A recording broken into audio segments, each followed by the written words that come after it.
খেলার খবর ফুটবল। সন্ধ্যায় ঢাকায় আসছে ভারতীয় ফুটবল দল। এশিয়ান কাপ ফুটবলে বাছাই পর্বে 18 নভেম্বর বাংলাদেশের মুখোমুখি হবে ভারত। ঢাকায় কঠোর নিরাপত্তা দেওয়া হবে ভারতীয় দলকে। বাংলাদেশের বিপক্ষে ম্যাচের আগে বেঙ্গালুরুতে ক্যাম্প করেছে ভারতে। 6 নভেম্বর থেকে সেখানে কঠোর অনুশীলন করেছেন তারা। বেঙ্গালুরু থেকে সরাসরি ঢাকায় আসছে ভারতীয় ফুটবল দল। এশিয়ান কাপের বাছাই ফুটবলে সি গ্রুপে বাংলাদেশের বিপক্ষে নিজেদের হোম ম্যাচে সিলনে 0-0 ড্র করেছে তারা। এবার ফিরতি ম্যাচে ঢাকায় বাংলাদেশের বিপক্ষে খেলবে কুয়েতি কোচ খালিদ জামালের দল। এছাড়া হংকংয়ে অ্যাওয়ে ম্যাচে পরাজয়ের পর হোম ম্যাচে সিঙ্গাপুরের কাছে হেরেছে ভারত। তাতে গ্রুপ সিতে বাংলাদেশের মতোই 4 ম্যাচে 2 পয়েন্ট পাওয়ায় চূড়ান্ত পর্বে খেলার আশা শেষ ভারতের।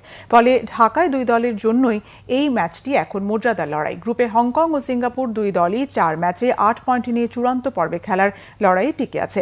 এদিকে বাংলাদেশের বিপক্ষে শক্তিশালী দল নিয়েই ঢাকা আসছে ভারত। আন্তর্জাতিক ফুটবলে চতুর্থ সর্বোচ্চ 95 গোলের নায়ক 41 বছর বয়সের স্ট্রাইকার সুনীল ছেত্রীকে দলে রাখেননি কুয়েতি কোচ। তবে ভারতীয় বংশোদ্ভূত অস্ট্রেলিয়ান উইঙ্গার রায়ান উইলিয়ামস দলের সাথে অনুশীলন করেছেন।